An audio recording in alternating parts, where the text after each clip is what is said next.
Hello viewers, welcome to Politicos. నేను మీ శ్రీకాంత్. ఏదైతే Jaggareddy versus Etela విషయం అయితే సాగుతా ఉంది, అది ఎప్పటి నుంచి చిలికి వానలాగా కొనసాగుతా ఉంది.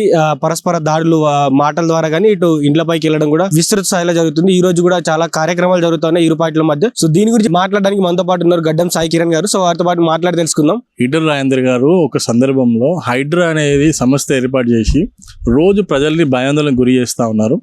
ఒక అర్జీ పెట్టుకున్నారు, ఏంటంటే అన్న మా దగ్గర ఇప్పుడు ఇల్లులు గులగొడతామని నోటీసులు ఇచ్చిండ్రు అంటే ఆ ఏరియాకి వెళ్ళి ఒకరోజు అన్న మాట్లాడుకుంటే ఏం సంబోధించిందంటే ఈ పదే ఈ హైడ్రా సంస్థ కమిషనరు ఎందుకు ఇట్లా ప్రజల్ని ఇబ్బంది పెడతా ఉన్నాడు, ఆయన ప్రభుత్వం కూడా ఏం చేస్తూ ఉంది, కింది నుంచి రిపోర్ట్ తెప్పించుకోండి, ఇంటెలిజెన్స్ రిపోర్టు, అసలు ఏం జరుగుతుంది, ప్రజలు ఒక దగ్గర గుండె నొప్పి ఉన్నోడు ఉన్నాడు, ఆడ ప్రెగ్నెన్సీ ఉన్న లేడీస్ ఉన్నారు, అనేక వ్యాధులతో బాధపడుతున్న వాళ్ళు ఉన్నారు, వాళ్ళ ఇల్లు గులగొడితే వాళ్ళ పరిస్థితి ఏంటి, వాళ్ళకి దారి లేకుండా చూపించకుండా సడన్గా వాళ్ళ ఇల్లు గులగొట్టడం ఎంతవరకు కరెక్ట్, ఇది పద్ధతి కాదు, మీరే హామీ ఇచ్చిండ్రు, ఉన్న ఇళ్ళకి వారికి ఇచ్చిపెట్టేసి ఇక అక్రమం జరిగే వాటి మీద అరికడతామని చెప్పి ఇప్పుడు అన్ని ఇల్లులు గులగొట్టుకొస్తుంటే ఏంది ఇది, ఈ అహంకారం ధోరణి ఏంది, ఈ పిచ్చి తుగ్లక్ పరిపాలన ఏంది, తస్మాత్ జాగ్రత్త నా కొడుకులారా అని చెప్పి ఈటల రాజేందర్ గారు మాట్లాడడం జరిగింది.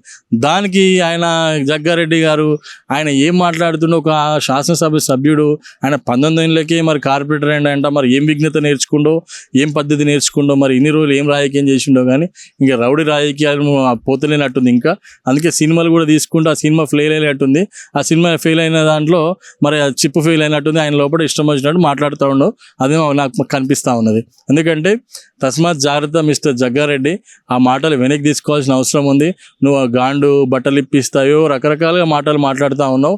నీకు రాజకీయంగా ఎదురుదాడి చేయాలనుకుంటే మీరు ఈటల రాజేందర్ గారు మాట్లాడుతున్న మాటల మీద రాజకీయంగా ఎదురుదాడి చేయండి. ఈటల రాజేందర్ కూడా దాన్ని స్పందిస్తారు. మీరు ఆయన ఆర్థిక శాఖ మంత్రి ఉన్నప్పుడు ఏ విధంగా ఈ యొక్క రాష్ట్రం ప్రారంభమైంది, ఇప్పుడు ఏ విధంగా ఆర్థిక శాఖ ఏ విధంగా అప్పులు కూడుకుపోయింది అంటా ఉన్నారు. ఎక్కడ అప్పులు కూడిపోయింది, ఇప్పుడు కూడా 1,30,000 కోట్ల ఆదాయం వస్తూ ఉన్నది, అప్పులు కూడుకుపోయింది అంటా ఉన్నారు. ఇది పద్ధతి కాదు, మీరు చేసే విధానం కరెక్ట్ లేకపోవడం వల్ల ఇది జరుగుతూ ఉన్నది. ఇంకోటి సీఎం రేవంత్ రెడ్డి గారు అది పదే డబ్బులు లేవు, నన్ను కోస్తే కూడా డబ్బులు రావు అని చెప్పుకోవడం కరెక్ట్ కాదు. ఈ రాష్ట్ర ఔన్నత్యాన్ని దిగజార్చే పరిస్థితి ఉంటుంది. రేపు వచ్చే పెట్టుబడులే కానీ, రేపు వచ్చే కంపెనీలే కానీ రాకుండా పోయే అవకాశం ఉంటుంది. కాబట్టి దాన్ని ఆ విధంగా మాట్లాడడం పద్ధతి కాదు, దీన్ని ఇంకో విధంగా మార్చి నడవాల్సిన అవసరం ఉందని చెప్పి ప్రభుత్వానికి సలహా ఇస్తుంటే వీళ్ళకి నిద్ర పట్టట్లేదు. ఎందుకంటే ఉన్న మాటలు చెప్పడం వల్ల, లెక్కలతో చెప్పడం వల్ల ప్రజల్లో ఎక్కడ ఈ లోపలికి వెళ్ళిపోయిన తర్వాత ఈటల రాజేందర్ గారి మాటలు అందరూ నమ్ముతారు. కాబట్టి అది చాలా భయాందోళనకు గురి జరిగే అవకాశం ఉంటుంది. ప్రభుత్వం మీద చాలా ఒత్తిడి వస్తుందనే ఆలోచనతో ఇష్టం వచ్చినట్టు ఈటల రాజేందర్ మీద విడుచుకోపడతా ఉన్నారని తెలియజేస్తా ఉన్నాను. అంటే వాళ్ళు అంటా ఉన్నారు, ఈటల రాజేందర్ అసలు బీసీ బిడ్డనే కాదు, తను వేరే కులానికి చెందినవాడు, ఈ కులంలోకి మార్పిడాయని ఇట్లా కొన్ని ఆరోపణలు వినబడుతున్నాయి 2-3 రోజుల నుంచి.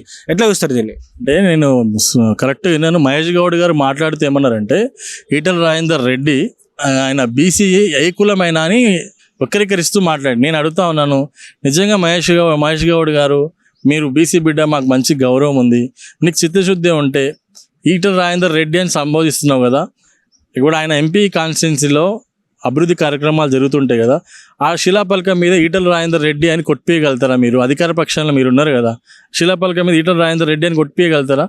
ఆయన అఫిడేవిట్లో, ఆయన ఎంపీ అఫిడేవిట్లో కానీ ఎమ్మెల్యే అఫిడేవిట్లో కానీ మొదటిసారి పోటీ చేసినప్పటి నుంచి ఇప్పటి వరకు ఆయన బీసీ ముదిరాజ్ సామాజిక వర్గం మీదనే పోటీ చేసిండు. ఎప్పుడైనా అఫిడేవిట్లో ఆయన చేయలేదా చెప్పండి?